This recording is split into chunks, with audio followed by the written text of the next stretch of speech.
هنا.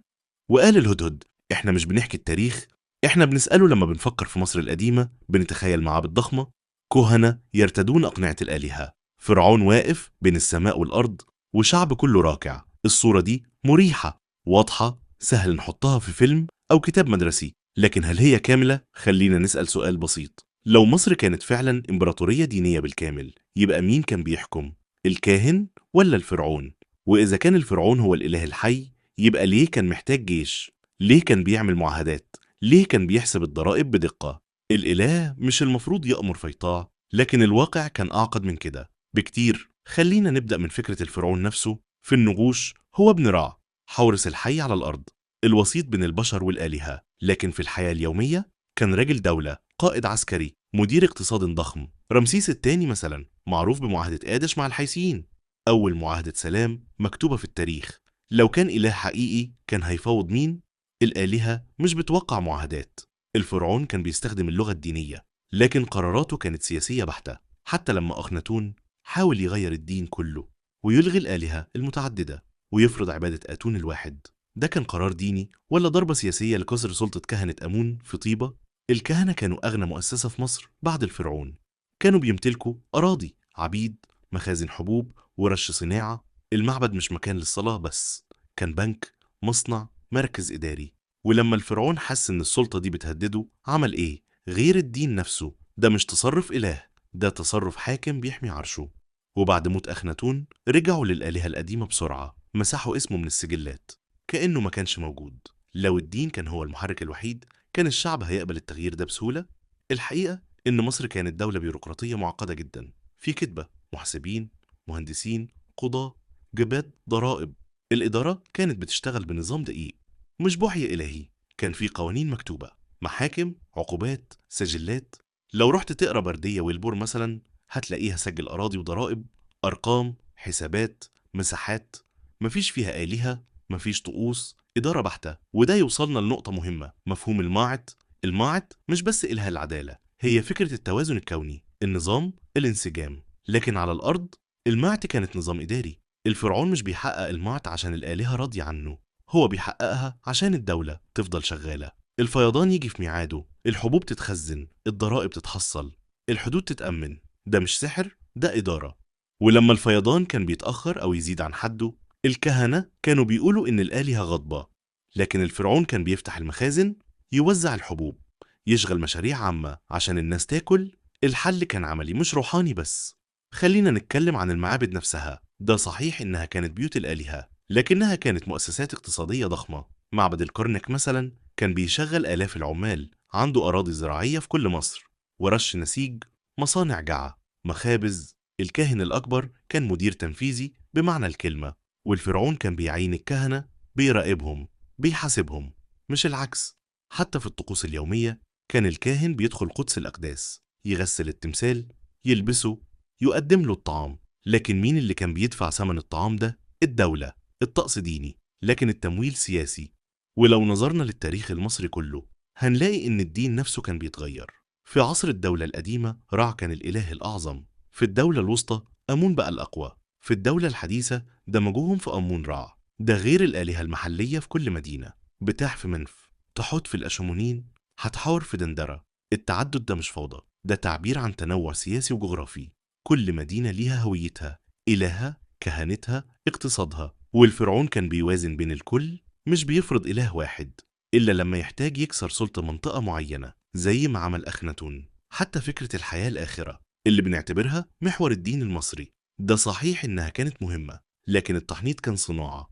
المقابر كانت مشاريع بناء ضخمة، الجنازات كانت اقتصاد كامل. وفكرة إن الميت هيتحاسب قدام أوزوريس دي فكرة أخلاقية، لكنها كمان كانت أداة ضبط اجتماعي. الناس تخاف تظلم، تسرق، تكذب، مش بس عشان الآلهة، عشان المجتمع يفضل متماسك. ولو رجعنا لسؤالنا الأساسي، هل مصر كانت إمبراطورية دينية؟ الإجابة جزئياً. الدين كان موجود في كل حاجة، لكن مش هو اللي كان بيحكم لوحده. كان في سلطة سياسية، عسكرية، اقتصادية، إدارية، كلها بتشتغل جنب بعض. الفرعون كان بيستخدم الدين، مش الدين هو اللي بيستخدمه. والفرق ده مهم جدا. الدولة الدينية الحقيقية زي ما نعرفها دلوقتي، الكهنة فيها هم اللي بيحكموا، القانون مستمد من النص المقدس مباشرة، مفيش فصل بين السلطات. لكن مصر كان فيها قانون مدني، محاكم، قضاة مش كهنة.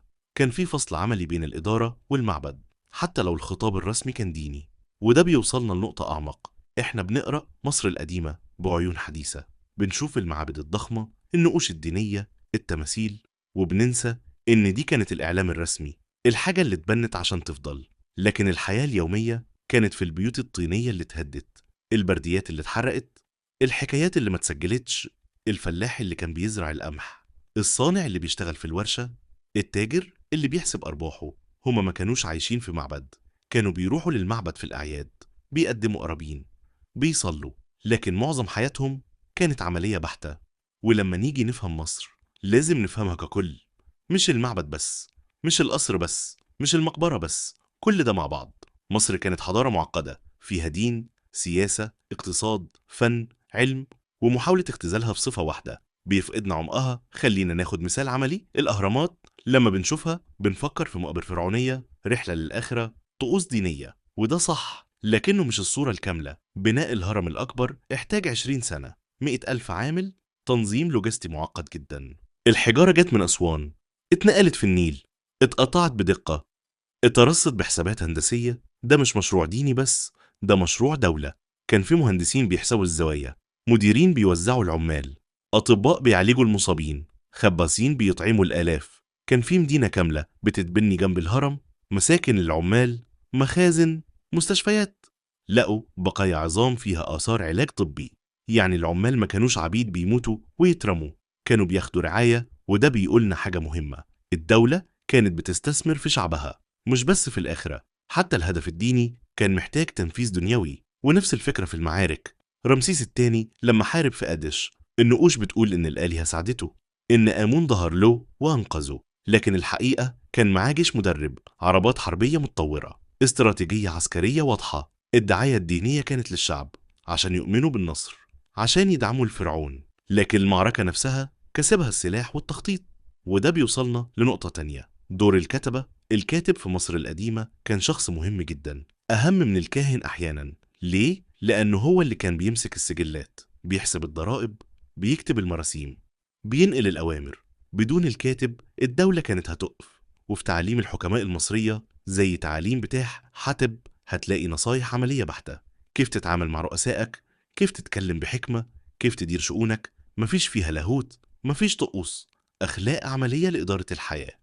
حتى في البرديات الطبية زي بردية إبرس، وصفات علاج، تشخيص أمراض، عمليات جراحية، كانوا بيستخدموا السحر، أيوة، لكن كانوا بيستخدموا الأعشاب والجراحة كمان. الروحاني والعملي كانوا جنب بعض، مش واحد بس. يمكن السؤال الأهم مش هل مصر كانت دولة دينية، السؤال هو إحنا ليه بنحب نبسط الماضي؟ ليه بنختار نشوف جانب ونتجاهل التاني؟ لما بنقول إن مصر كانت دولة دينية، إحنا بنريح نفسنا، بنحط الحضارة في صندوق واضح سهل نفهمه. لكن الحقيقة أعقد وأجمل. مصر كانت دولة بتعرف توازن بين السماء والأرض، بين الرمز والواقع، بين الإله والإنسان.